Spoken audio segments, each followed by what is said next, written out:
Hello, and welcome to Let's Play Advance Wars. Advance Wars is a turn-based strategy game released in 2001 on the Game Boy Advance, hence the name Advance Wars.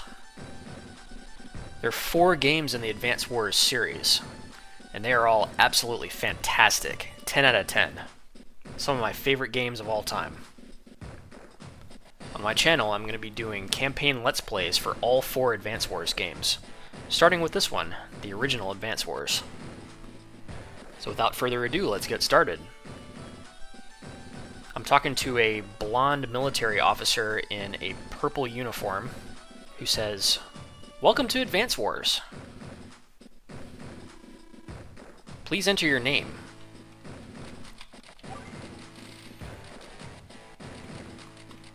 Just entering my name one character at a time. Almost there.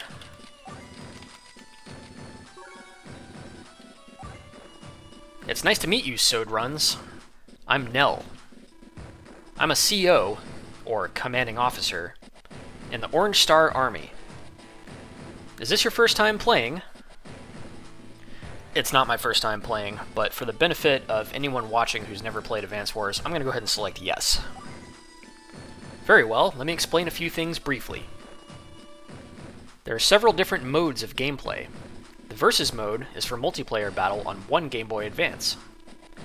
To play Advance Wars on multiple systems, link up with friends, and try the Link mode.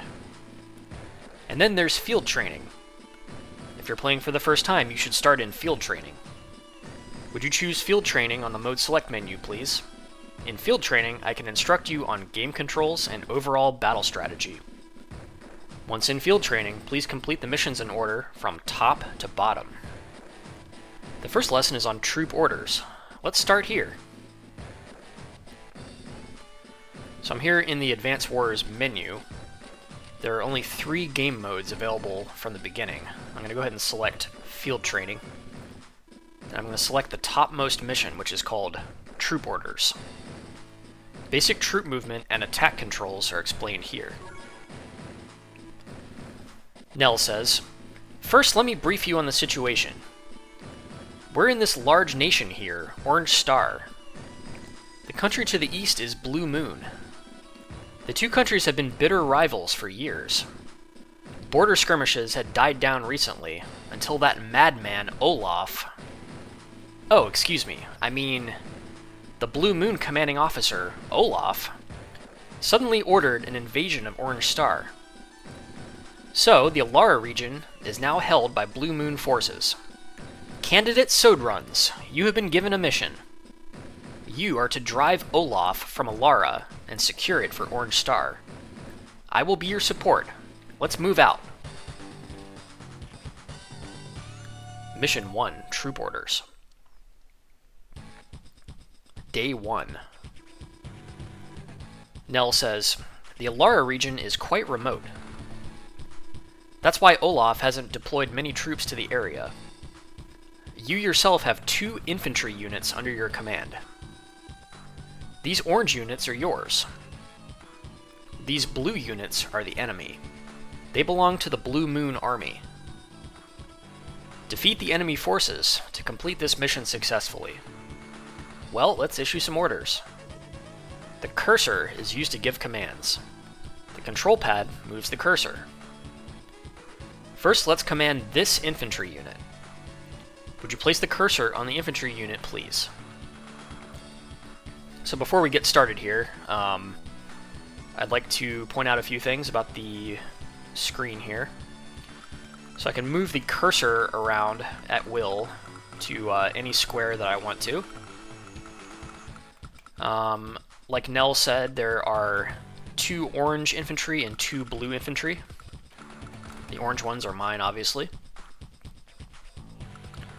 As I look around, I notice that there are 3 types of terrain on this map. There's this bright green grass, which is called plains. There is forest, or woods, and then there are mountains. We're going to talk more about terrain in a different mission, but terrain is very important in Advance Wars. So I'm going to move the cursor over to the bottommost infantry and press the A button. Nell says, "The action you just completed is called selecting. You'll see this term often, so do your best to remember it. When you select a unit, the area around it will become highlighted. This area represents the selected unit's range of movement. First, let's approach the enemy with this unit. Try moving the unit to this space. Move the cursor here, and then press the A button." So after I've selected the infantry, I can order it to move to any space in its movement range. But Nell says to move it here, so that's what I'm going to do. Put the cursor on that square, and I press A again. So now a little context menu comes up. The options in the context menu are going to depend on the situation, but for right now, the only thing the infantry can do is wait until next turn. Nell says, "After a unit moves, this menu will appear. Select Wait, and then press the A button to confirm the command." So I press A to order the infantry to wait. The unit's color changed, right? This indicates that the unit can't receive any more orders this turn. Don't worry, you'll be able to use it again on your next turn. Okay, now use the same controls to move this infantry unit. Move it as close as possible to the enemy. So I'm going to select with A, and I'm going to move him to this square right here. Context menu says wait, so I will do that. Both of your units have finished their movements for this turn. When you finish giving orders to your units, you must end your turn. Press the A button on an empty space to display the map menu.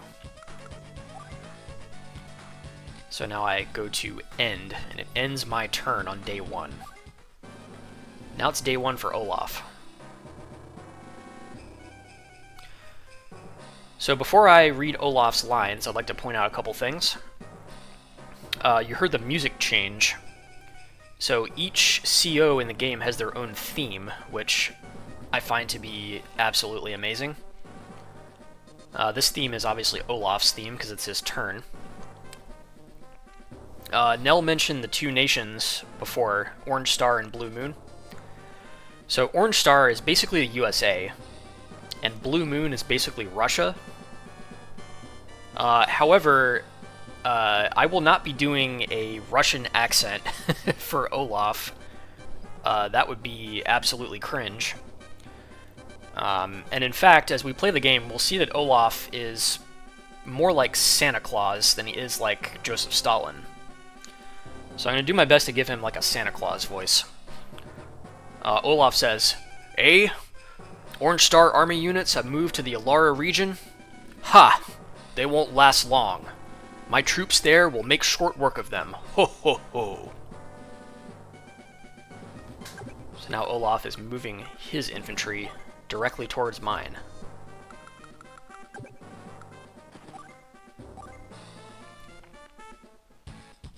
Day 2.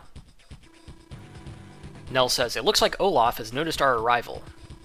His infantry units are headed this way. Stay calm. If we proceed with caution, we'll be fine. Now it's time to order this infantry unit to fire on the enemy. Please select this unit. Infantry units must be next to the enemy to fire on them." So Nell is bringing up a core gameplay mechanic in Advance Wars here. So basically, all military units in Advance Wars can be classified as either direct combat or indirect combat. The majority of them are direct combat, and that means they need to be directly next to an enemy unit to shoot at them. And obviously, infantry is a direct combat unit, so I need to move my guy directly next to Olaf's infantry in order to shoot at it. Nell says, "Move your unit here." So I'm going to move the infantry to the space just to the left of Olaf's infantry. So the context menu comes up again, and this time there's a second option. I could wait, or I could fire at the Blue Moon infantry. Nell says, "Do you see the fire command on the menu? please select this command. Now a little yellow crosshair comes up. This is the cursor you will use to select which enemy to attack. There's only one unit you can engage now, so press the A button to fire. So the crosshair is on the enemy infantry, and I'm going to press A, and we're going to see a little battle animation. Pay attention to the appearance of the Orange Star infantry and the Blue Moon infantry. You'll notice that the orange guys look like Americans and the blue guys look like Russians.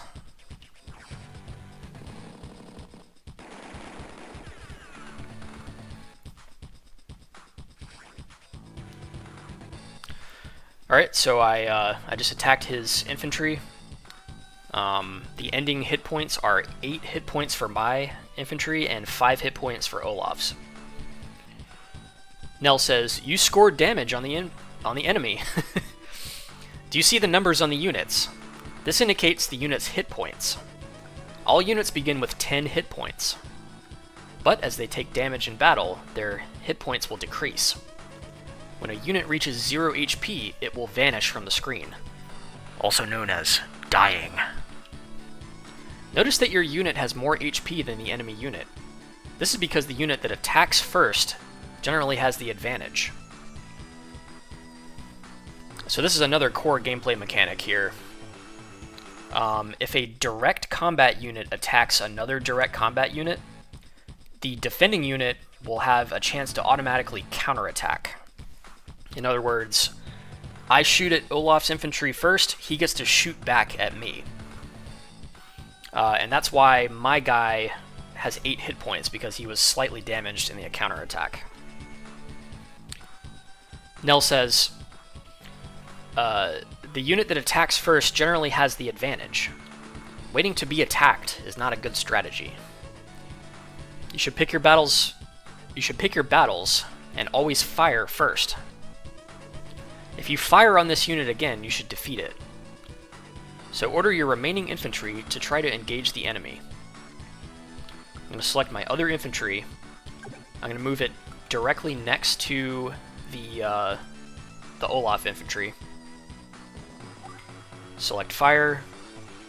Confirm the fire. Watch the battle animation.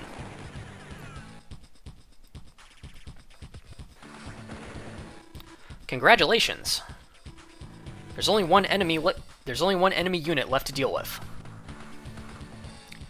So Olaf's infantry was reduced to 0 HP, which means it was completely destroyed. And if an enemy unit is reduced to 0 HP, it does not have the chance to counterattack. So my second infantry escapes with no damage whatsoever. Nell says there's only one enemy unit to deal with.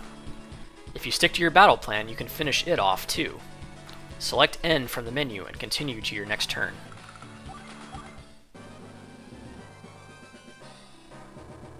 Olaf says, "What are those fools doing? If I were in the field, they wouldn't be suffering such humiliation. Cursed Orange Star army, I will defeat it. I will! Ho ho ho!"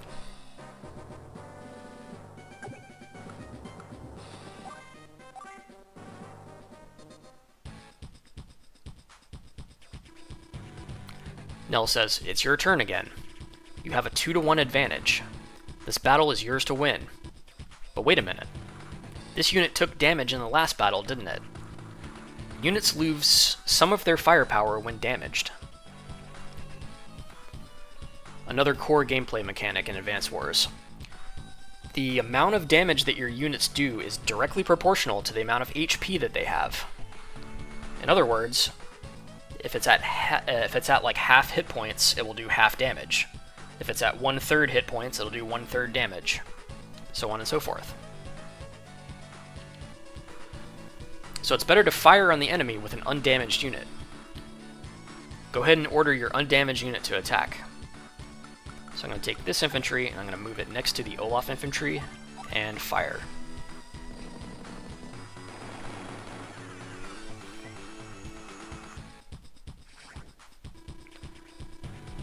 This is how the A button is used to select units and issue commands. If you make a mistake and want to change orders, use the B button. It's key that you remember this. Now that the enemy unit is damaged, this infantry can finish it. Move in and fire on it. Select, move, fire.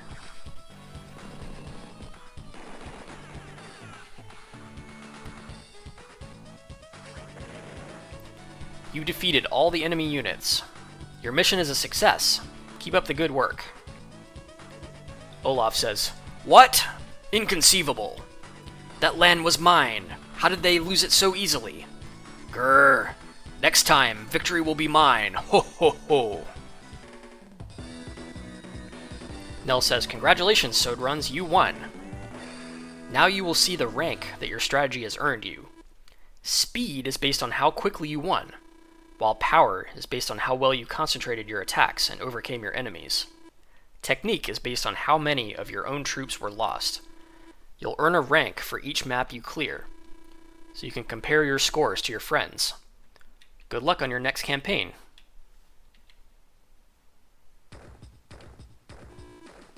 Save my data.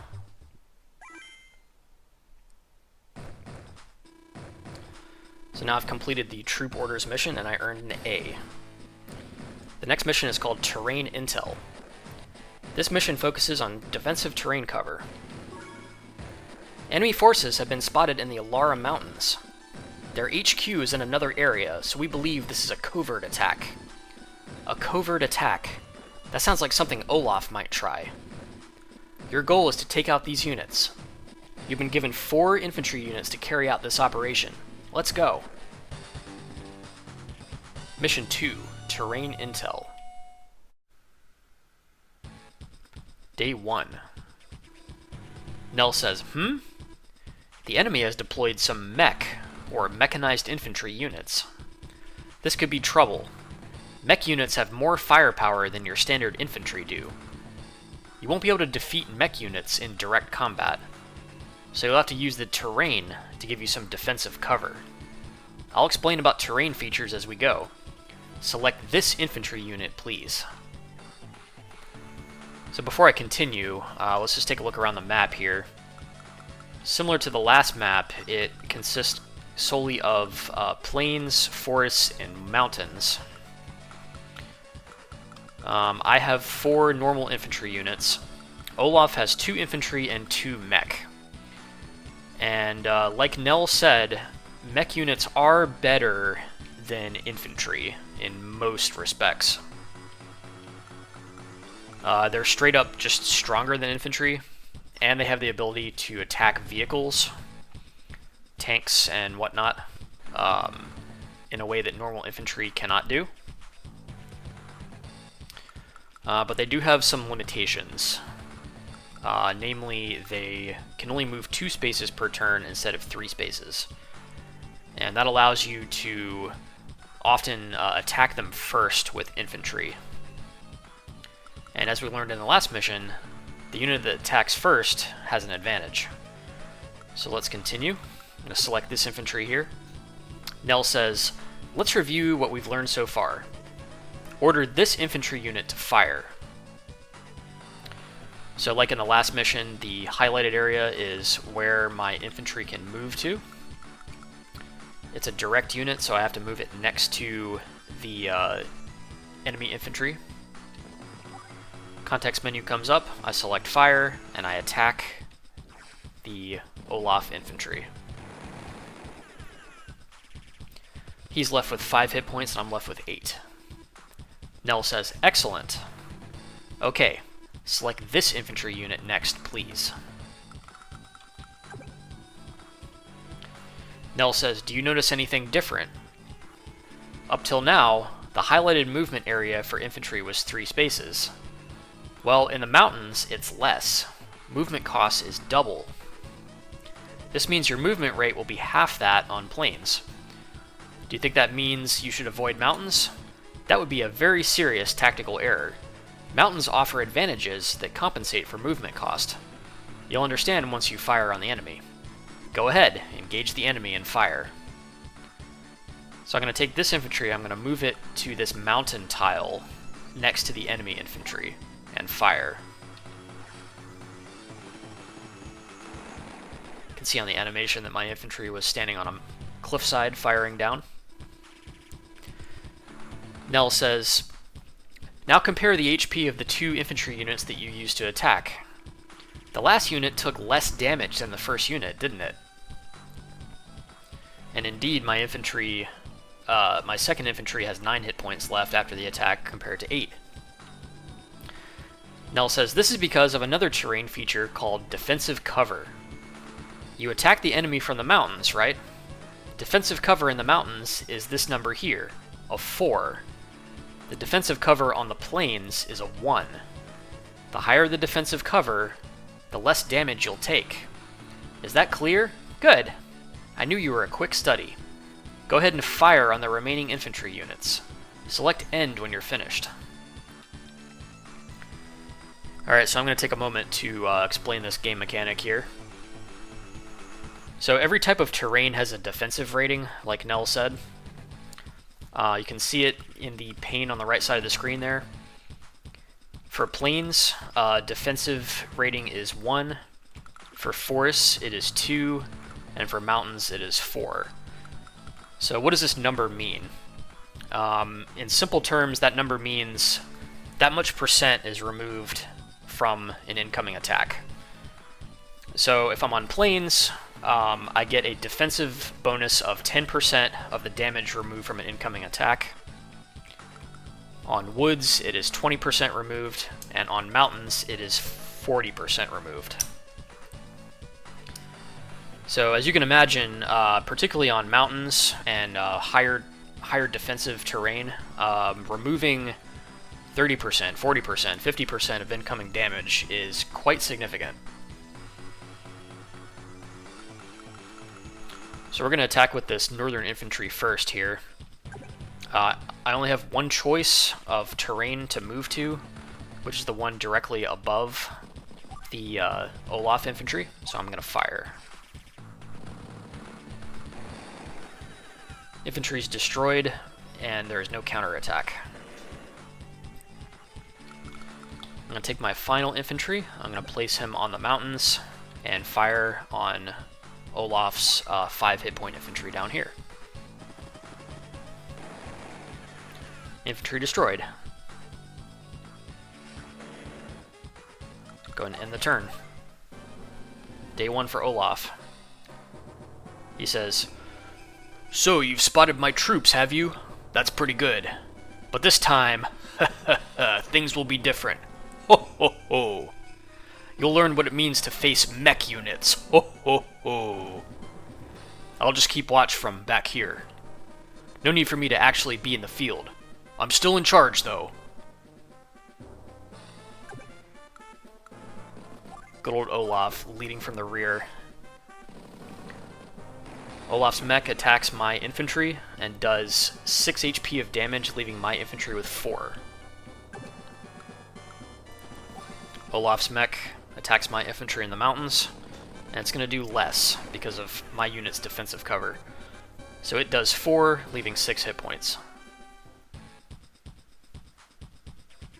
Day 2. Nell says, it's your turn. Mech units really pack a punch, don't they? But if you'll notice, one infantry unit took less damage than the other. Do you know why? It's because of superior defensive cover. Remembering this is vital. You should also keep in mind that movement cost differs between units. For example, mech and infantry units have different movement types, so their respective movement costs in mountains are 2 and 1. When you need intel like this, place the cursor on a space and press the R button. This works for terrain features as well as all unit types. So for intel on unit movement type, cost, etc., remember the R button. Well, I'll leave the rest of the battle to you. They may have mech units, but you have superior numbers. Focus on what you've learned, use it well, and victory will be yours. Alright, so I am going to take a moment to look at the unit stats for infantry and mech. Put the cursor on the infantry and press R. We get a little description here. It says, infantry units have the lowest deployment cost. They can capture bases but have low firepower. So the most important thing on here that I want to talk about now is the infantry movement range. So we already know that infantry can move 3 spaces, and that's what it says there, movement 3 spaces. The movement type is boots. You can see the little icon there under the word move, it looks like boots. So that movement type is going to come into effect when we look at the different terrain types.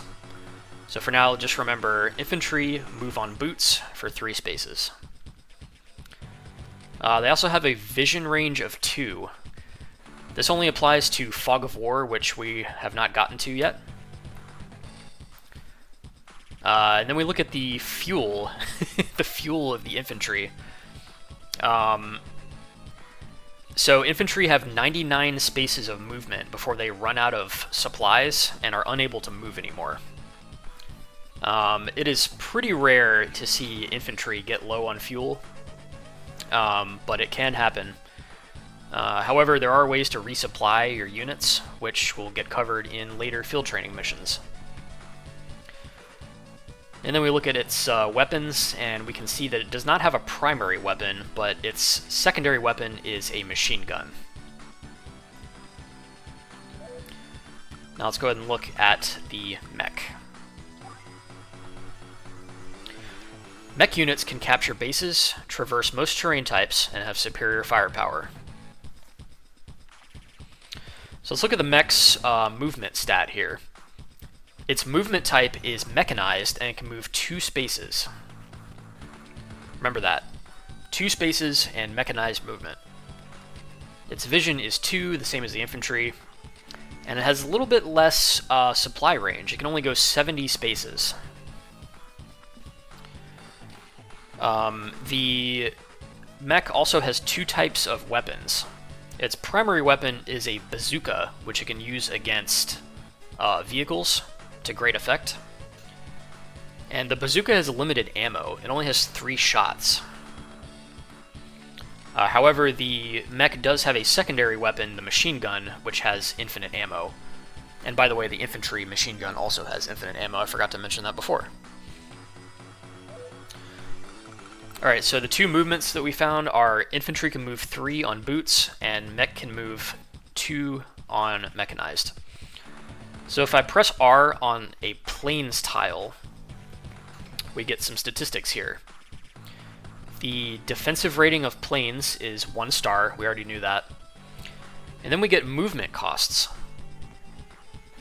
So we see that any unit with boot type movement has a movement cost of 1 on plains.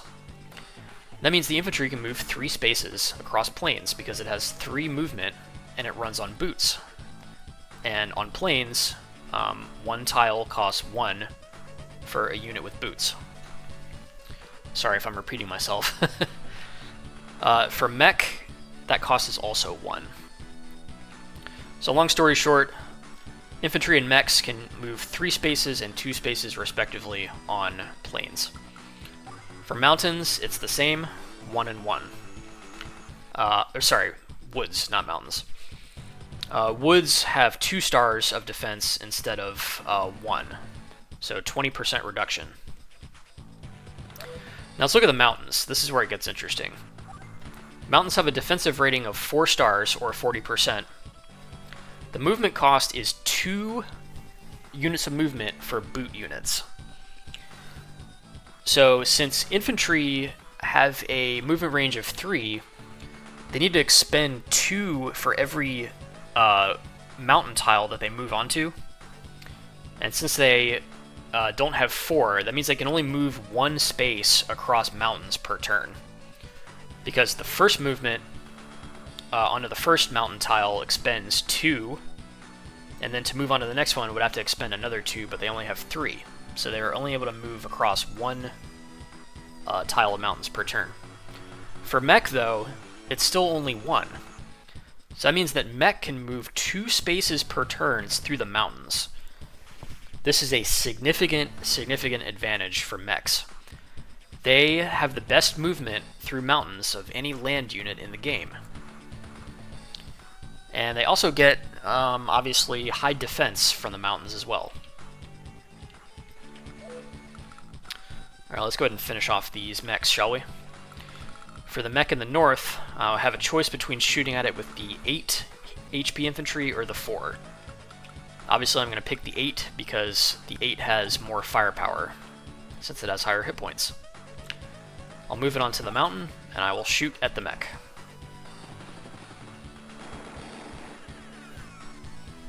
It reduces the mech down to 5 hit points. And I'll go ahead and take the 4, and I will move it into the forest here and shoot at the mech. Mech is reduced down to 3, and my infantry is also reduced down to 3. Down here I have the choice between shooting at the mech with a 9 HP or a 6 HP. I'll go ahead and choose the 9, and I'll do it from the mountain. Enemy mech is reduced to 4 HP. And I'll take my other infantry and shoot at it from the mountain. Enemy mech is reduced to 1 HP. End the turn. Olaf does nothing. It's day 3. Nell says, "Oh, one more thing. If at any point during the battle you need to stop, there's a way to save. Saving will prevent you from having to start the same mission over again. Please go to the map menu. Place the cursor on an empty space and press A." There's the save command, right? This will allow you to save your progress during a battle. Use this whenever you need to take a break from a mission. I'll let you decide whether or not to save at this point. Okay, just a little more work here, and you should defeat Olaf. Don't let your guard down, though. Good luck and move out. So for the northern mech, I'm just going to shoot at him with my 6 HP infantry on the mountain, and it should destroy it.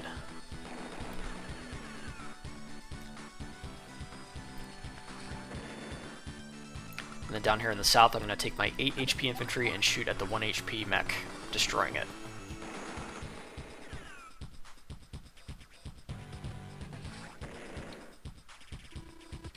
Nell says, "You've done it! These units really were on a covert operation. Thanks to your planning, our troops took minimal damage.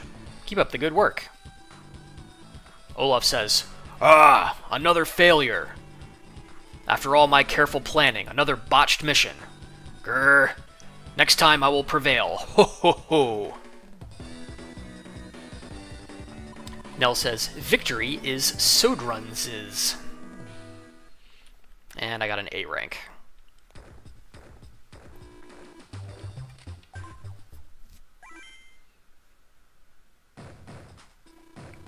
Let's move on to the next mission.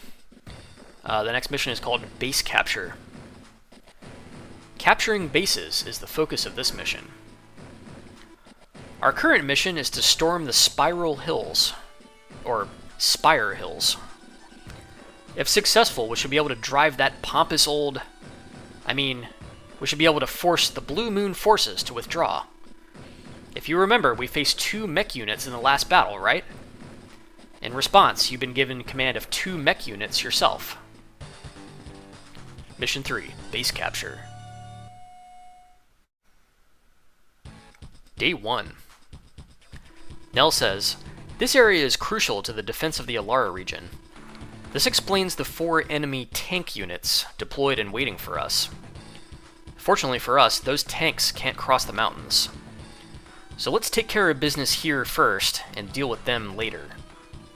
Let's secure some bases by capturing the local cities.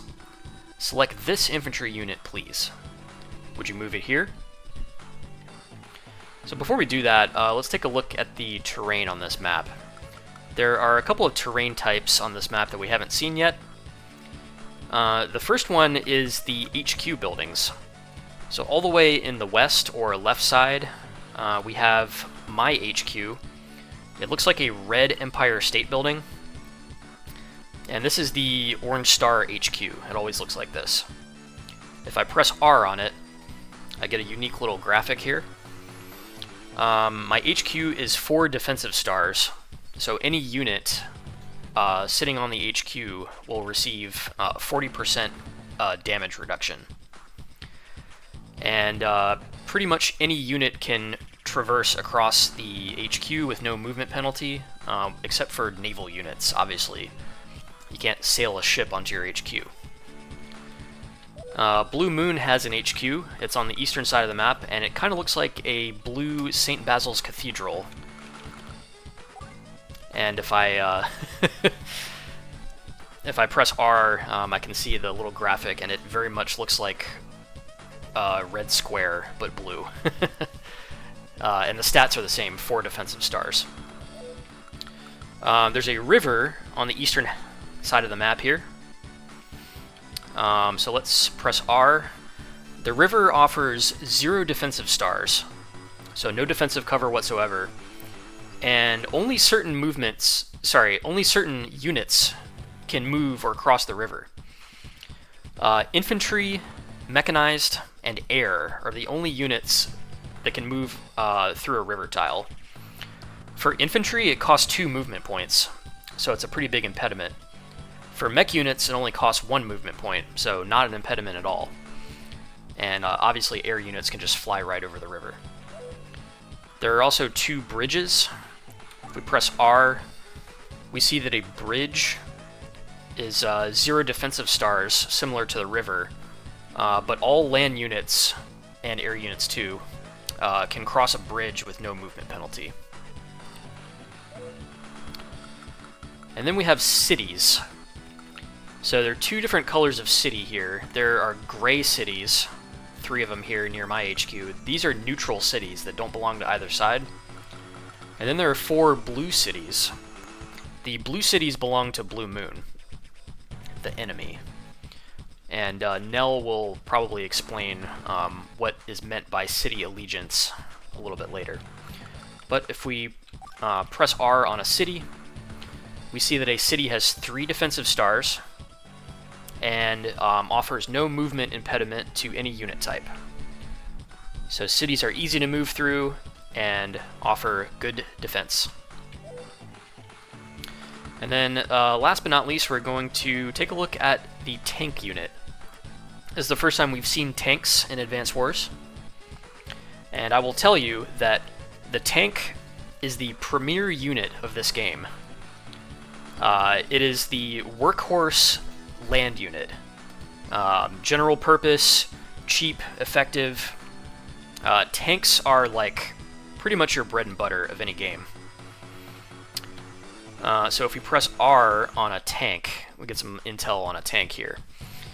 Tank units have high movement ranges and are inexpensive, so they're easy to deploy. A tank moves 6 spaces and it travels on treads. So if we go back to planes, we see that planes offer 1 movement cost for treads. So that means that tanks can move 6 spaces on planes. For forests, treads cost 2 movement points. So a tank can only move into, or move across, 3 forest tiles. Going back to the tank, it has 3 vision for Fog of War. It has a fuel range of 70. And it has 2 weapons. It has a cannon as its primary weapon, and each tank has 9 shots of its cannon before it runs out of cannon ammo. And then its secondary weapon is a machine gun, which is infinite ammo. Alright, let's do what Nell said and take this infantry, move him to this city tile, and we see that the context menu came up, and it includes a new option here called Capture. So Nell says, "Do you see the new movement command, Capture? Please select this command."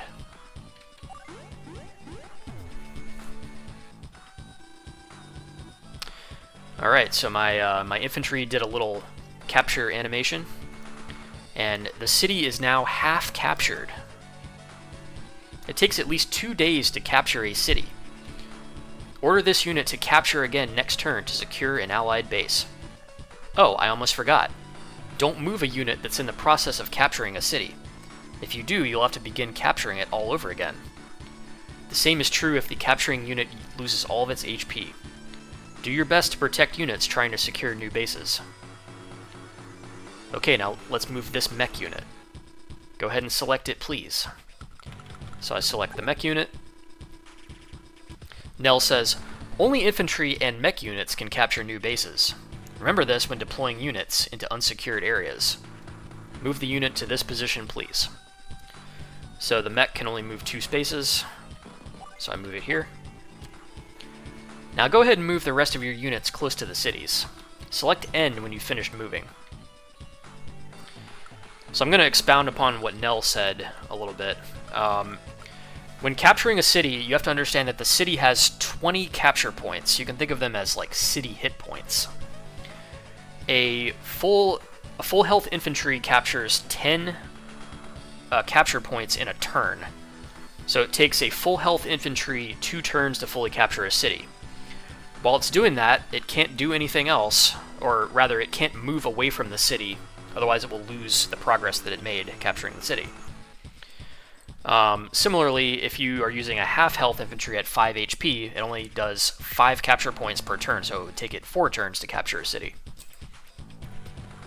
And there's at least one CO that has a better rate of capturing cities, which we'll learn about later. So I'm going to move the rest of my infantry up. And I'll go ahead and move my mech up. End the turn. Day 1, Olaf's turn. Olaf says, "What? Enemy forces have appeared again? Those cowards! Attacking my most remote units? How typical. But wait, I have some tank units deployed there. Ha ha ha! Crushing those infantry and mech units will be a piece of cake. Fight on, my loyal troops. This time you shall be victorious. Ho ho ho!"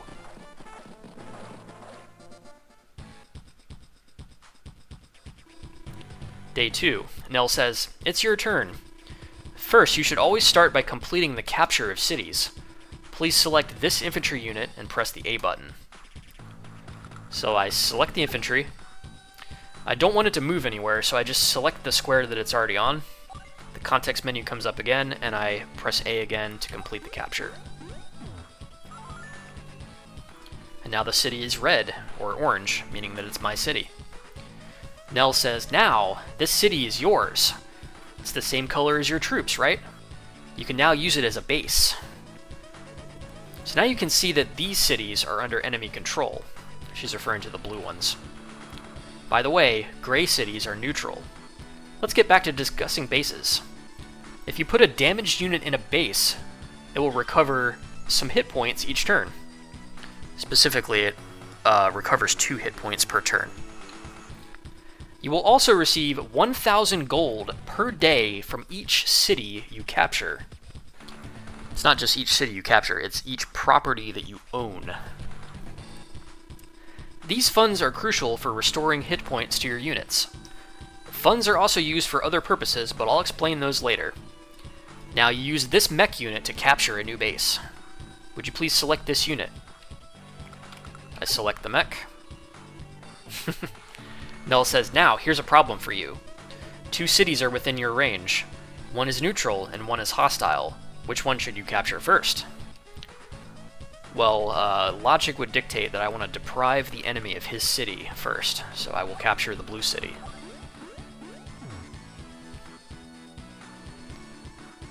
Nell says, "Yes, that's the correct choice. Of course, capturing either one of these cities is a plus for you.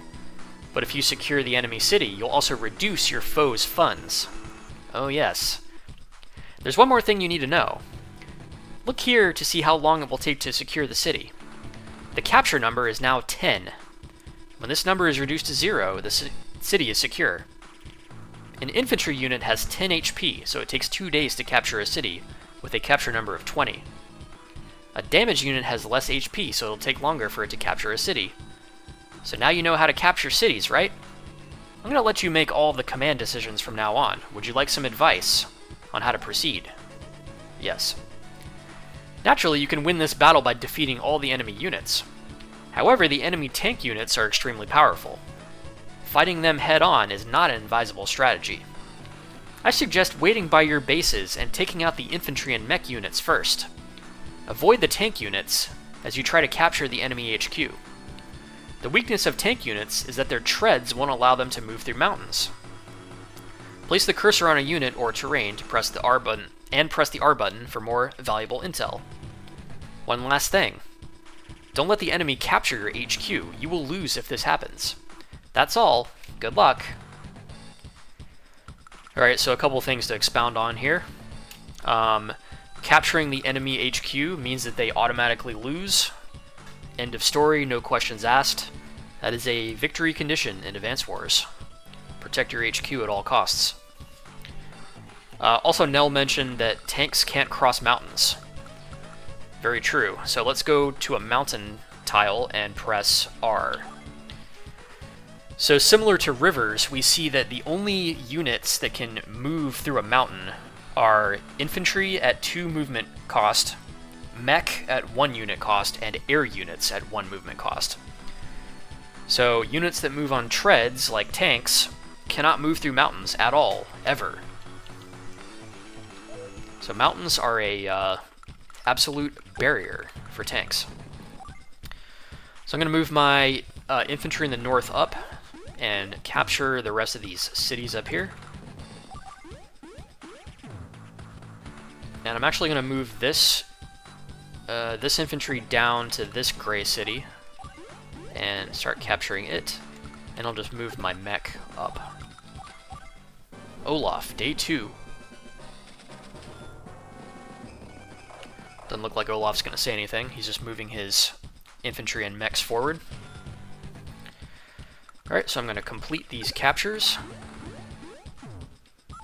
Capture a gray city. Capture a blue city. Capture a blue city. Capture a gray city. That is a cat in the background. Nope, go away. Go away. Alright, so it's very important in Advance Wars that you don't place your units in a location where they can be stricken by the enemy. So, for example, if I put the mech unit here, it's vulnerable to getting attacked first by this blue infantry. So I'm going to hold my mech back. I'm going to put him right here instead. And now the blue infantry can't reach him. The blue infantry can reach this mech here, but he's on a friendly city, which is a very good defensive position. High terrain stars, and he'll heal 2 HP because he's on a friendly city. Alright, let's end the turn.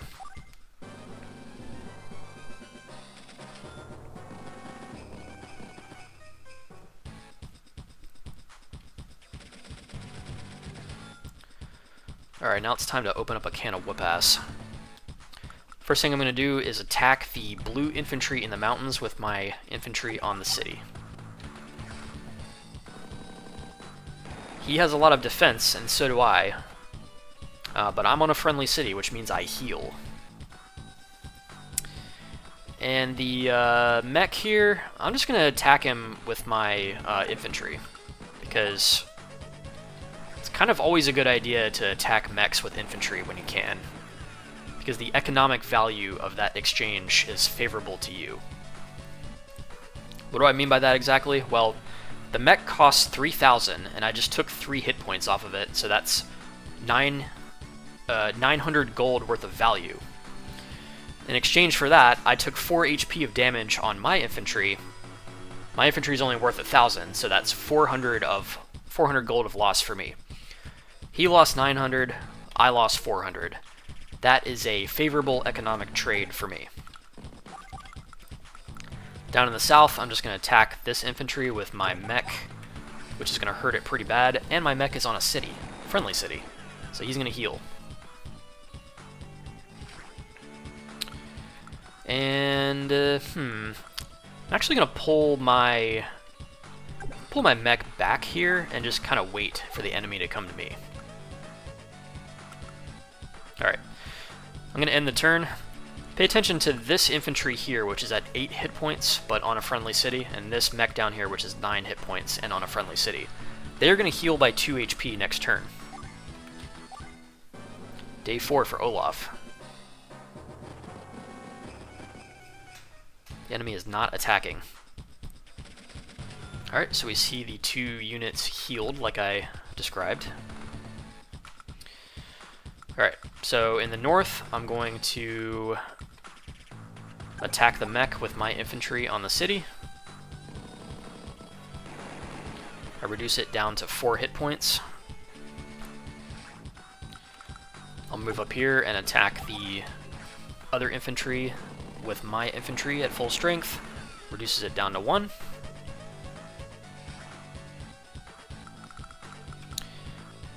Down here, I'm going to attack the mech with my mech.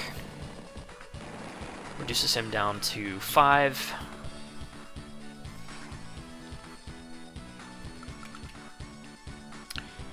I'm going to finish off this 4 hit point infantry with my mech.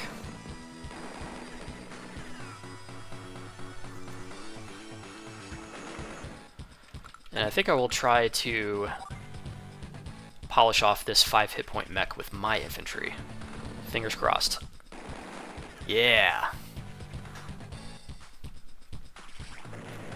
So now what I'm going to do is I'm going to start inching this infantry slowly but surely towards the enemy HQ and capture it. This 6 hit point infantry I'm just going to put on the city here to heal. Day 5, Olaf.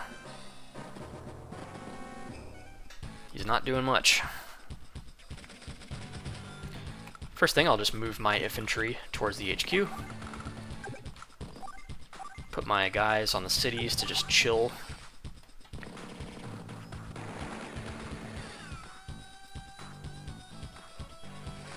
Finish off that 4 hit point mech with my infantry, and finish off this 1 hit point infantry in the mountains.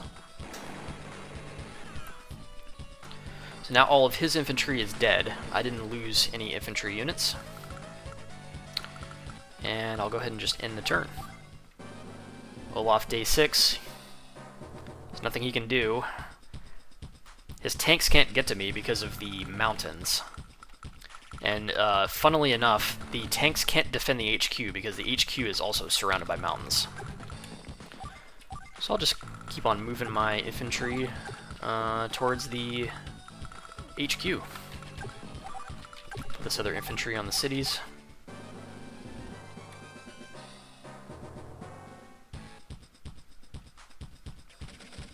Day 8. Keep on moving the infantry towards the cities.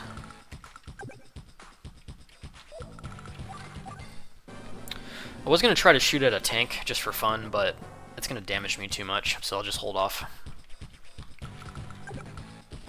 Move my infantry over the mountains. 1 more space to get to the HQ.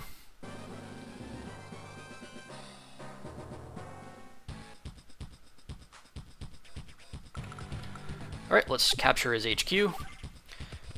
HQs have 20 capture points, just like a city. It might be kind of fun if they had more capture points, but they don't. They just have 20, similar to a city. So I started capturing it. Can only do 10 capture points at a time, so it takes 2 days to capture the HQ.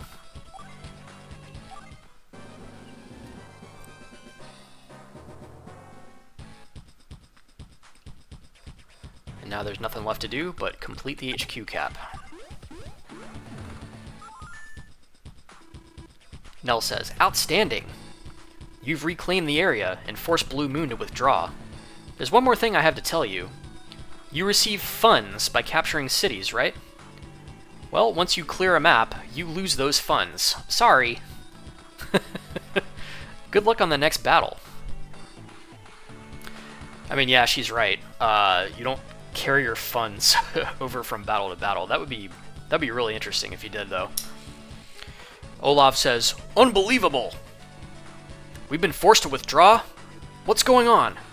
What were the tank units doing? Those useless fools! I'll take direct command next time. Grr, I'll show you. I'll show you all. Ho ho ho." Sodruns wins. And I got an A.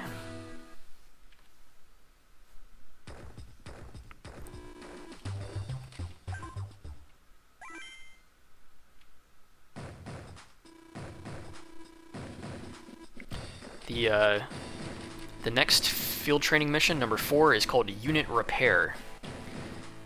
This mission will explain the join command and discuss basic strategy. Nell says, I think that creep Commanding Officer Olaf, is starting to take us seriously. But all of our commanders are caught up in other campaigns, so there's no one available to lead the Orange Star Army against him.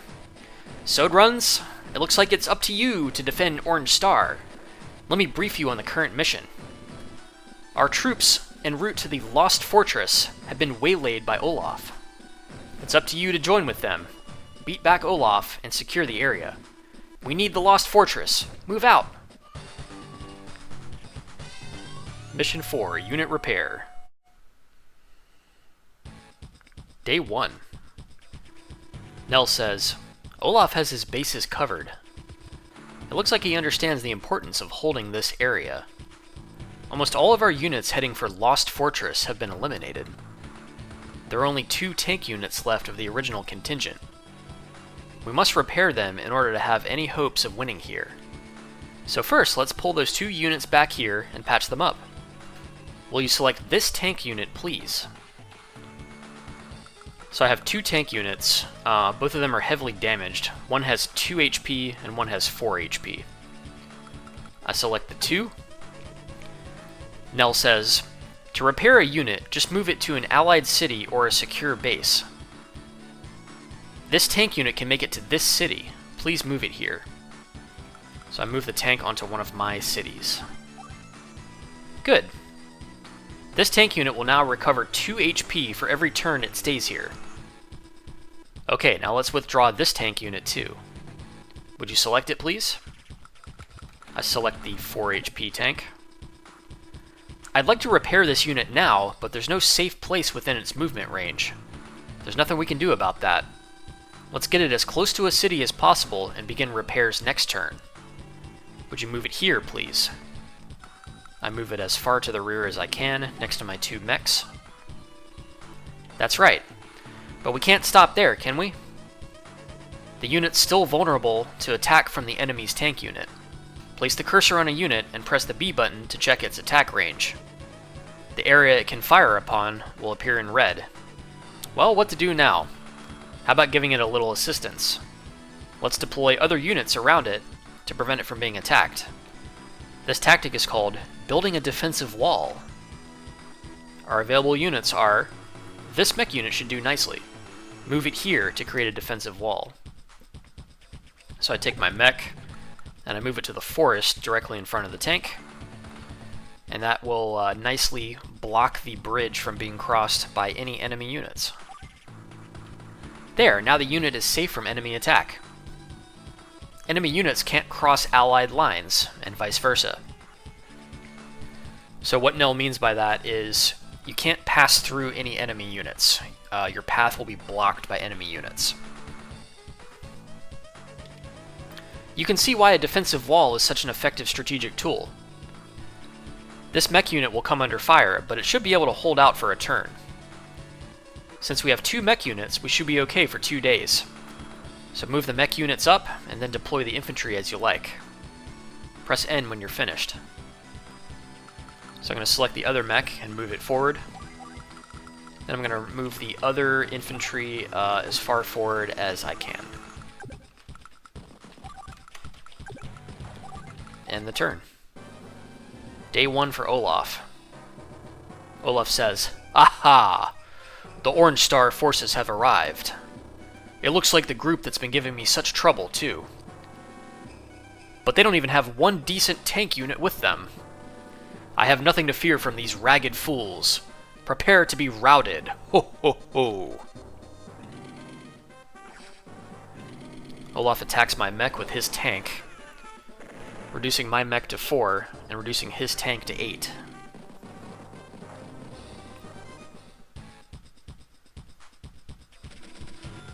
Nell says, "It's your turn. The enemy is closing in, but the tanks need more time for repairs. Even regaining 2 HP per day, we're not going to be ready in time. It looks like we'll have to join these 2 units together. Please select this tank unit." So I select my original 4 HP. Great. Put the cursor here and move to this spot. So I'm going to move directly on top of the other 4 HP tank, and then a new context menu comes up called Join. Nell says, select Join from the menu, please. So the 2 tank units merge into 1 unit that has their combined HP, creating a tank that has 8 hit points. Nell says, you did it! The units have been merged. When 2 units join, they combine their HP. Of course, now there's only 1 unit, but I know that 2 units may seem better than 1 at most times, but running around with low HP is very risky. I recommend using Join when you feel it's necessary. I'm going to leave the rest of the mission to you. Do you want some strategic advice? The tank unit will have full HP and be ready to go on the next turn. First, use your mech and tank units to destroy the enemy tanks. If your mech units take too much damage, use Join to merge them. If you can just get rid of Olaf's tank units, you'll surely win. As long as you keep your HQ from being seized, you can't lose. You can also win by capturing the enemy's HQ, but it'll be faster to defeat all the enemy units. Good luck! So I have 2 things to say about joining. When you join 2 units together, it ends the turn for them, so you have to wait until next turn to use the joined unit again.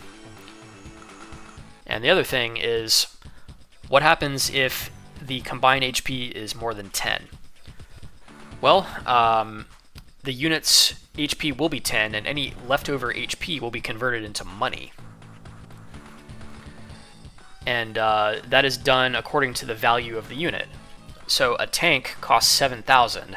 So every extra HP, you get 1/10 of that, so you get 700 directly into the bank. So for example, if I were to combine 2 tanks and there were 3 HP left over, I would get 2,100 directly into the bank. And that goes into the bank instantly. Alright, let's finish this turn. So I'm going to take my 4 HP mech and move him back. I'm going to take the full strength mech, move it onto the forest directly in front of the bridge, and shoot at Olaf's 8 HP tank. Reducing it to 2, and my mech takes no damage in return. And I'll go ahead and move the rest of my infantry forward.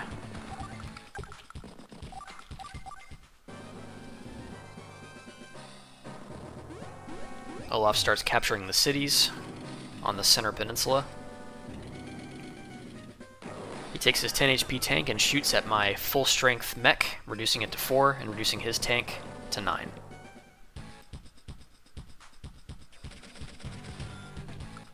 So notice how this mech is now low on ammo. Recall that mechs have only 3 shots of their bazooka before they're out of bazooka ammo.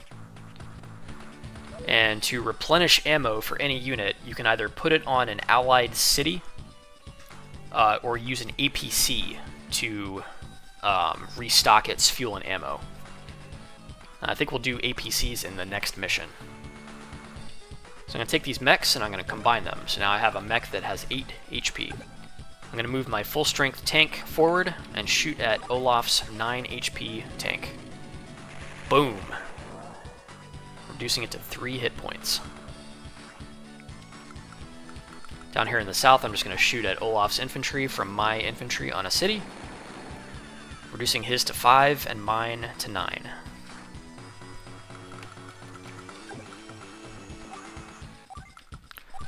Move my infantry up and end the turn.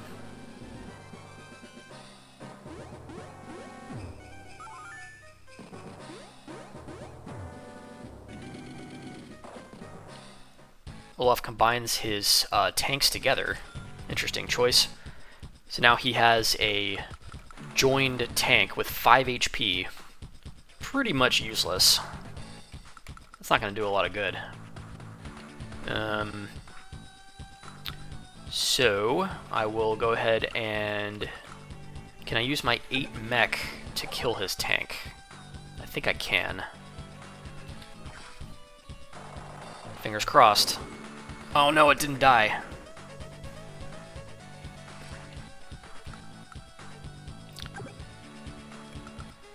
I'll move my infantry across the river and shoot at Olaf's mech on the road, reducing it to 5 and reducing my infantry to 8.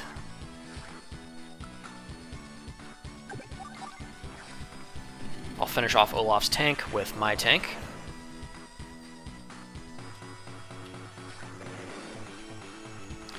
And I will move my infantry forward, finishing off his mech.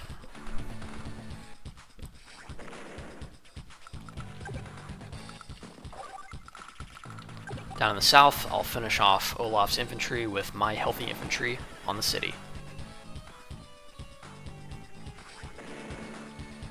End the turn. Day 4 for Olaf. He's down to just an infantry and a mech. It's not looking great for him. Alright, so getting rid of his mech on the city is going to be annoying, but I think I can probably do it with enough concentrated firepower. First I'll reduce it down to 7 with my healthy infantry. Then I'll bring in my tank. Should reduce him down to 1, I believe. Yep. Oh, and he takes an HP off my tank. Then I'll finish it off with my mech that was in the river.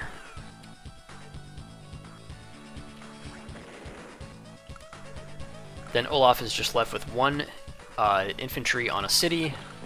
It's probably not going to be defeated this turn, but I will at least reduce its HP.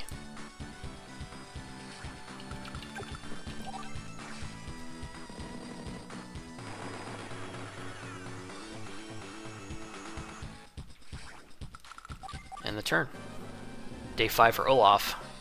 Not much he can really do.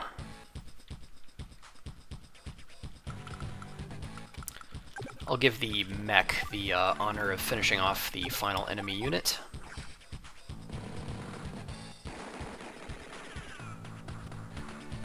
And that's a win.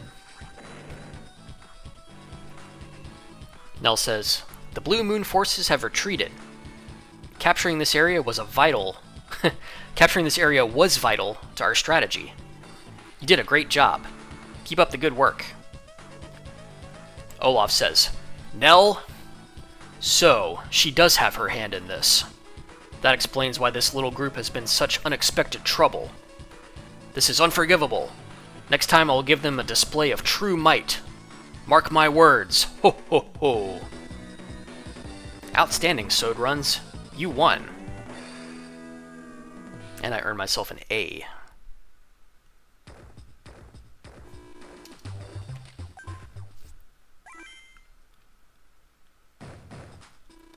Moving on to mission number 5 of field training.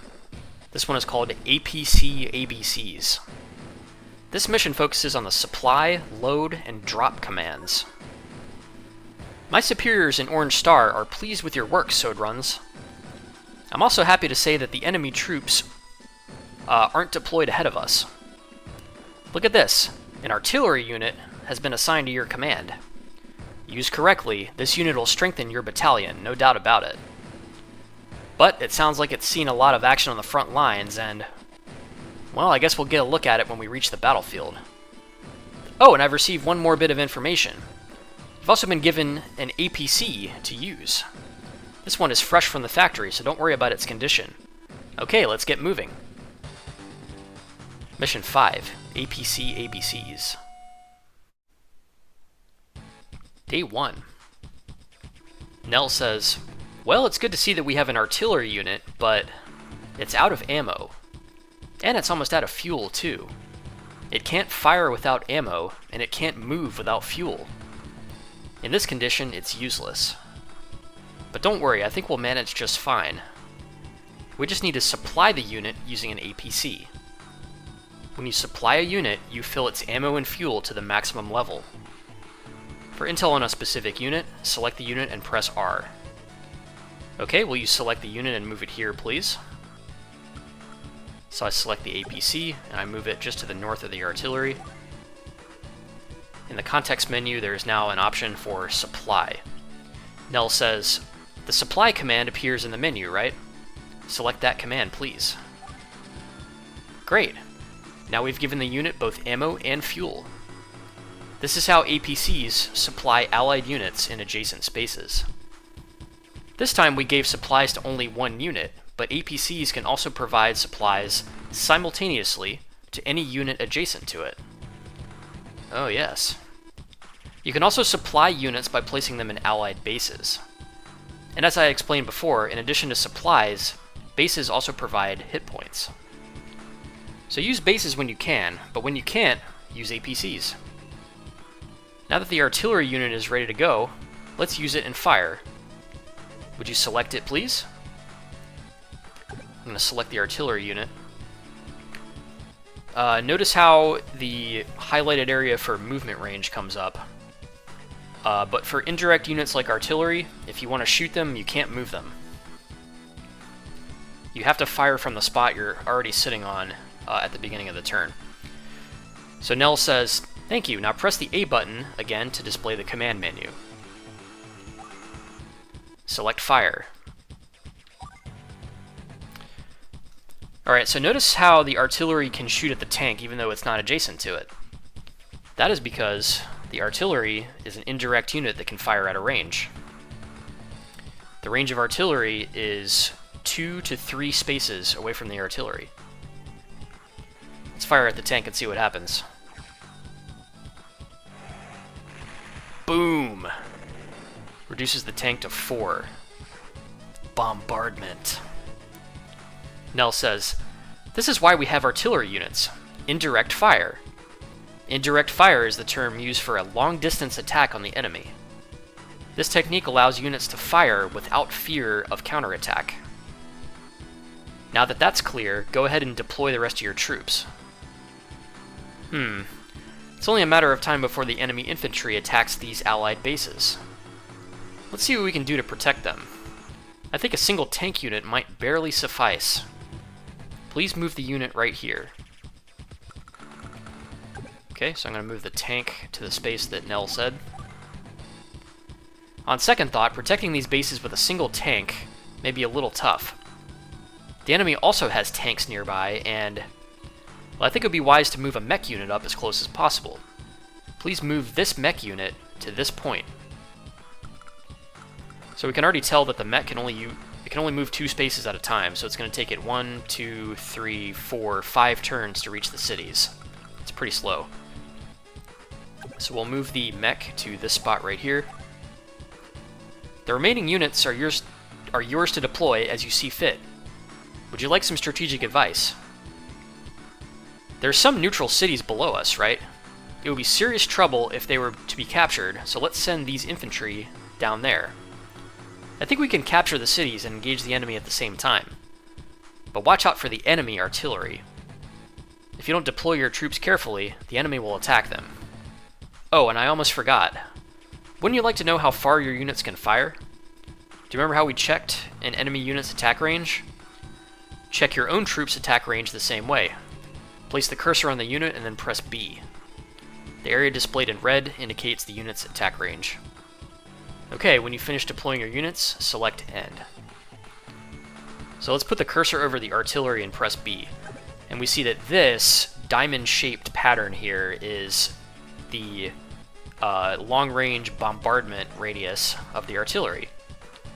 So it's between 2 and 3 units away from the artillery in a diamond shape. Notice that the artillery cannot shoot at spaces directly next to it. That's because indirect units can only shoot at a distance, not up close. I'm gonna go ahead and just move up. I think I'll send 3 infantry down to the neutral cities in the south. Day 1 for Olaf. He says, "Grrr, curse you, Nell. Looks like you're bound and determined to get in my way. I'll have my troops swat you like a fly. Ho ho ho." Got 2 tanks moving up. Nell says, "It's your turn. This doesn't look good. Enemy units are closing in, and our mech unit won't arrive in time to help. But don't panic. There's a way for us to help that mech unit move a bit faster and farther. Please select the mech."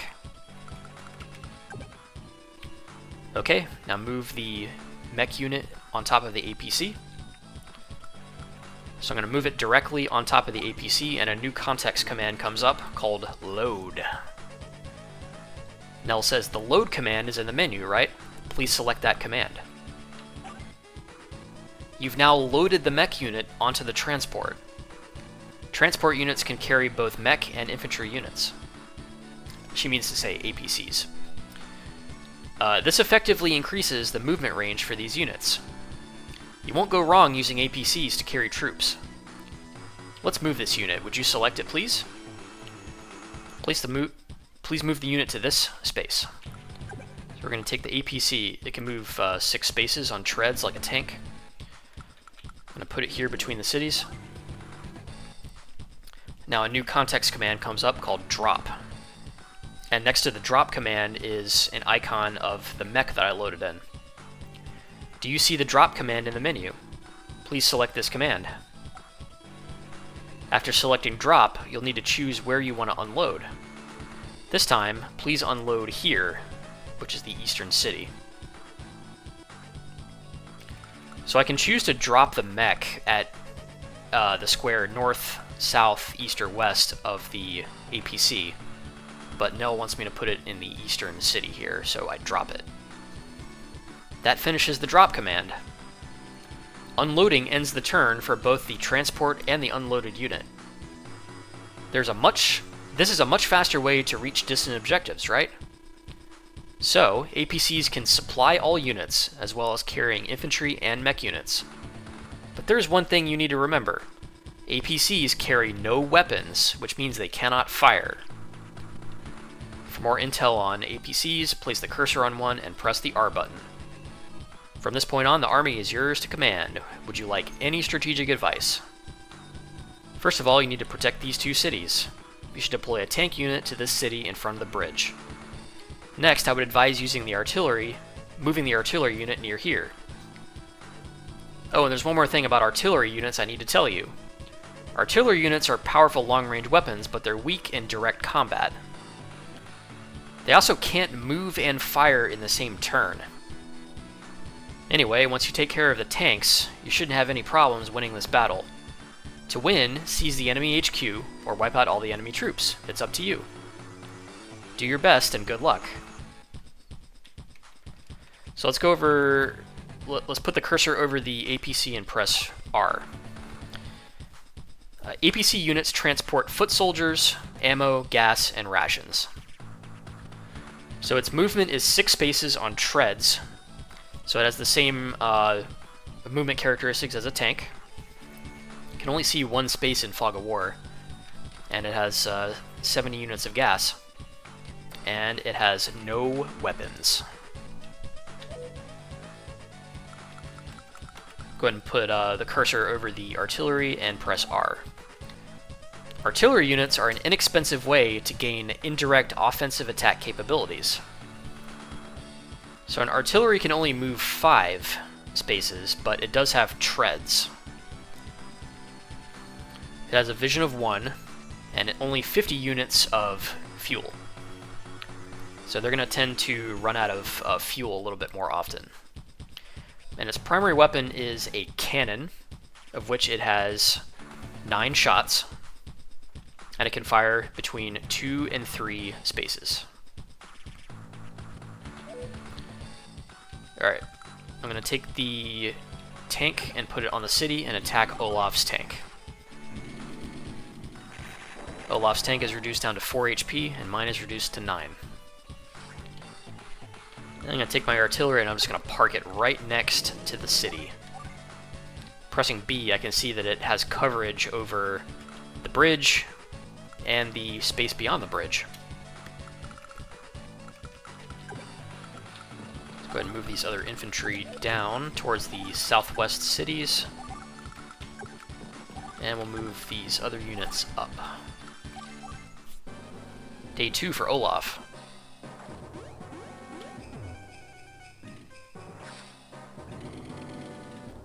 Olaf foolishly attacks my tank with his, reducing mine to 7 and reducing his own to 1.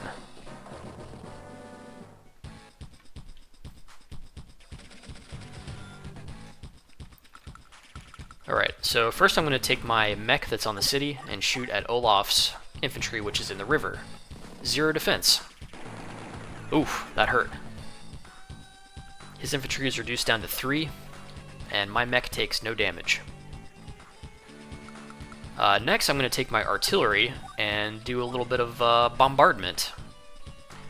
So it obviously makes more sense to shoot at the enemy full strength tank rather than finish off the 1 HP tank, so I'm going to do that. Boom! Reduces Olaf's tank to 3. Then I'm going to take my tank that's on the city and just blast this 1 HP tank to get a nice, easy kill.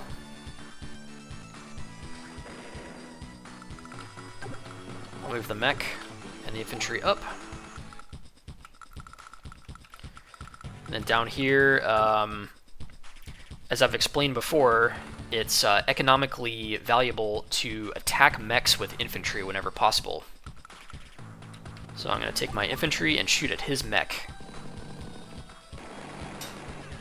Reduces his mech to 6 and reduces my infantry to 7.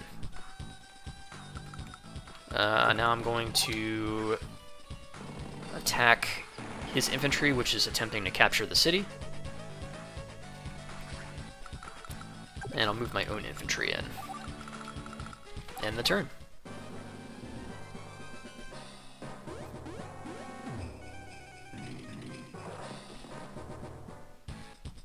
Day 4. I'll take my mech on the city and finish off Olaf's 3 HP infantry. Wasted. We'll take my trusty artillery unit and blast away the 4 HP tank. Boom!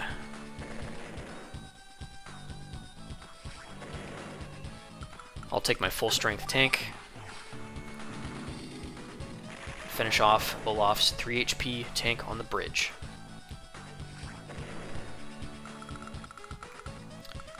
Down here in the southwest, I'll go ahead and shoot at his infantry attempting to capture the city, reducing it to 1. Finish it off with my 8 HP infantry.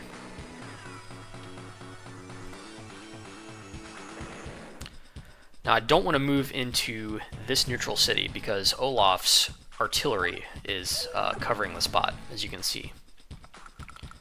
So go ahead and take my 7 HP infantry and shoot at Olaf's 6 HP mech, reducing it to 3.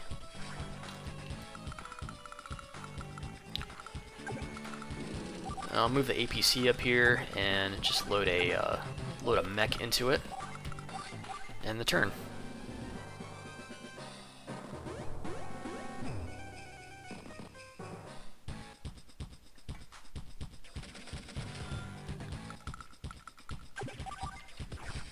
Alright, let's blast this infantry on the bridge with the artillery. This artillery has gotten a lot of kills. Finish him off with my mech from the river.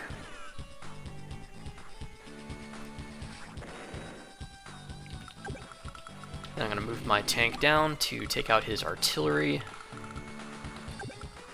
And I'll start moving my APC with mech towards the enemy HQ. Go ahead and capture the city down there in the southwest. Finish off Olaf's last mech. End the turn.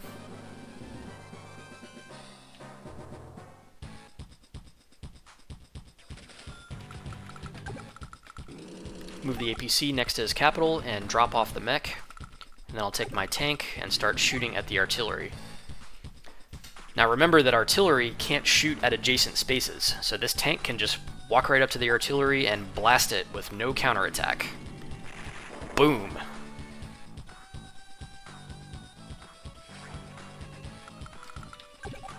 Finish capturing the city.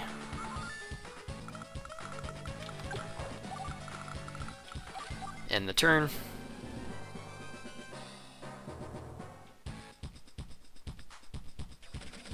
7. I'll go ahead and just start capturing the enemy HQ just for fun. And then we'll finish off Olaf's artillery for a victory.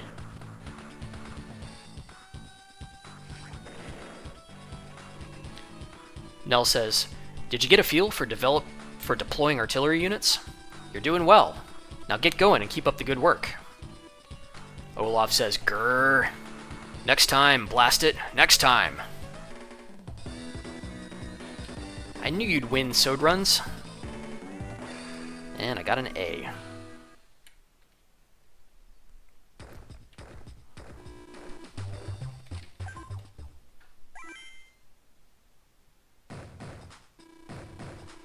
Alright, so that's the first 5 of the field training missions. Stay tuned for the next video where we tackle missions 6 through 10. That's going to wrap it up. Peace.